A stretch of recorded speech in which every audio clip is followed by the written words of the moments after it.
Vamos a conversar de esto con el máster en salud pública, también integrante del Colegio Médico Chileno, José Miguel Bernucci. ¿Cómo está, José Miguel?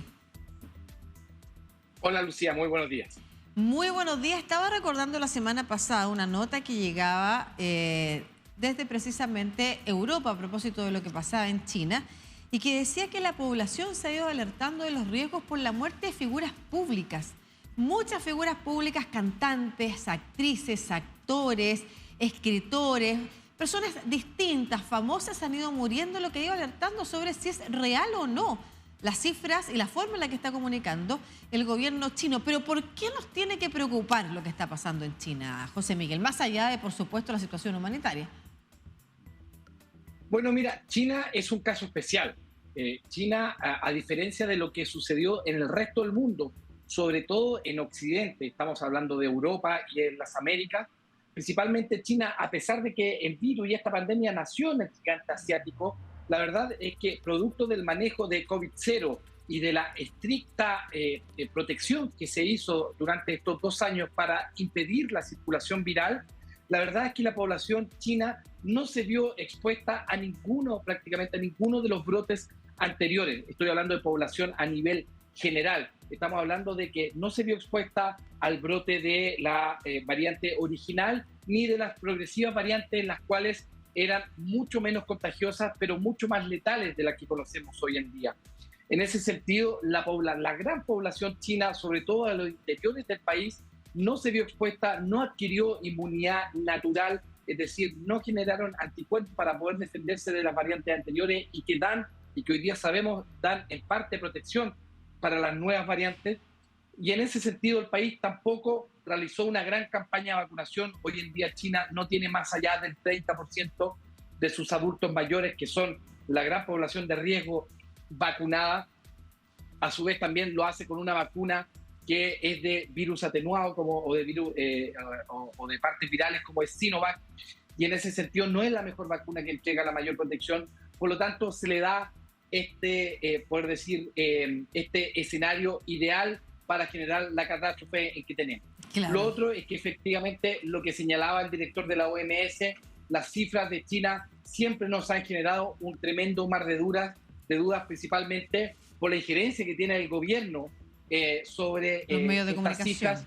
Claro. Exactamente. Y también porque evidentemente estas variantes nuevas, donde hay una gran cantidad de personas asintomáticas, donde hay una gran cantidad de personas que desarrollan poca cantidad de síntomas, es decir, oligosintomáticas, cuesta mucho identificarlas y testearlas. Por lo tanto, China de per se ya tiene un problema en esta ola para generar datos que sean confiables. Ahora, pensaba también en la preocupación para el resto del mundo sobre lo que está sucediendo en China, y yo mencionaba hace un rato, ¿no es cierto? Como más allá del problema humanitario, que significa desde distintos puntos de vista, el acceso a la información, pero también el cuidado de las personas. Hay un problema global, por ejemplo, ante el surgimiento de brotes en un país con ese nivel de población que puedan ser muy masivos y que ahora están saliendo al mundo también, dada la limitación, o sea, el cierre de las limitaciones de movilidad que tenía el país. Bueno, claro, a ver, mientras la pandemia esté en ciernes en el mundo, el riesgo se va a mantener. Este riesgo puede aumentar o disminuirse y está dado principalmente por la aparición de variantes, claro, por la aparición de mutaciones del virus que le entreguen características distintas a las que ya conocemos. Hoy en día estas características están dadas principalmente por la contagiosidad, es decir, por la capacidad, ¿no es cierto?, que tiene el virus de transmitirse de persona a persona. Si hablamos de las variantes originales, estamos hablando de la que nació, ¿no es cierto?, en la misma China o la que conocimos nosotros en las Américas, como, qué sé yo, Epsilon, Gamma y otras variantes, efectivamente estas tenían una letalidad mayor, una capacidad de generar problemas, sobre todo a nivel pulmonar, mucho mayor, pero con una limitada contagiosidad. Por cada persona contagiada no eran más allá de 2 o 3 personas que se podía transmitir este virus. Estamos hablando que con las variantes que estamos viendo en China, la contagiosidad ha subido a entre 15 a 18 individuos, lo cual es una tremenda y altísima contagiosidad, afortunadamente con mucho menos letalidad. ¿Cuál es el gran peligro de esto? Es que estas variantes en el fondo puedan trasladarse, como ya se ha hecho, a otras partes del mundo y justamente en países donde, por ejemplo, la vacunación no ha sido tan desarrollada, efectivamente se generen brotes mucho más elevados.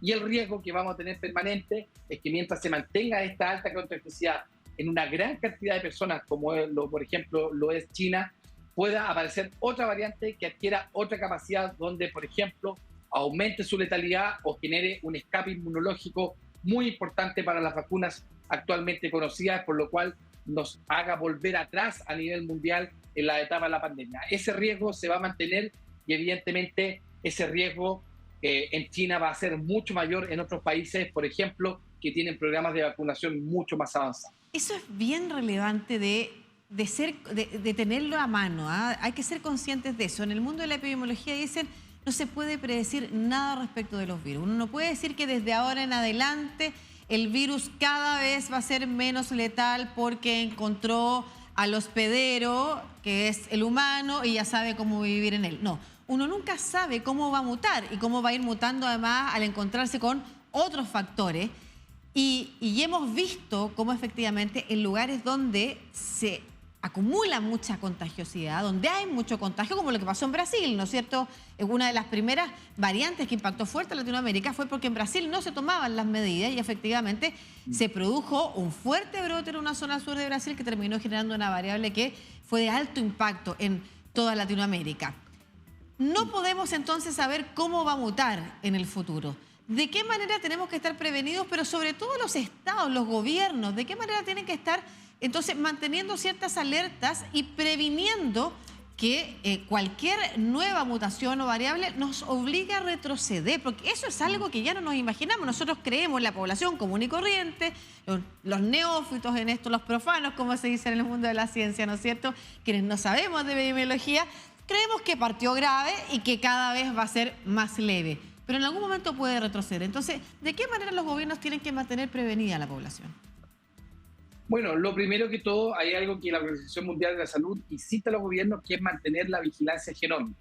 Es decir, mantener la vigilancia sobre los casos activos y la identificación genética de los virus responsables de esos contagios. En ese sentido, así se puede precozmente identificar variantes que puedan eventualmente ser de preocupación o que generen cambios en la dinámica de cómo se está desarrollando en la pandemia. Por lo tanto, la vigilancia genómica es una información, pero tremendamente importante, no solo para la Organización Mundial de la Salud, sino para los mismos gobiernos, para que puedan tomar herramientas, ¿no es cierto?, tener herramientas o elementos de toma de decisiones importantes para esto.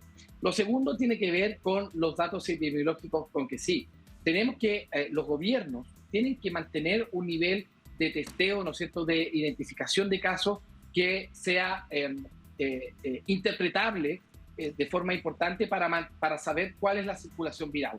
Así sabemos, por ejemplo, que el número de casos diarios o totales, ¿no es cierto?, en un periodo de tiempo, el número de, el número de casos nuevos, el número de personas que se agravan, el número de hospitalizaciones, son datos que son muy importantes porque nos van hablando de la circulación viral y de cuánto impacto está generando esta circulación viral en el sistema hospitalario.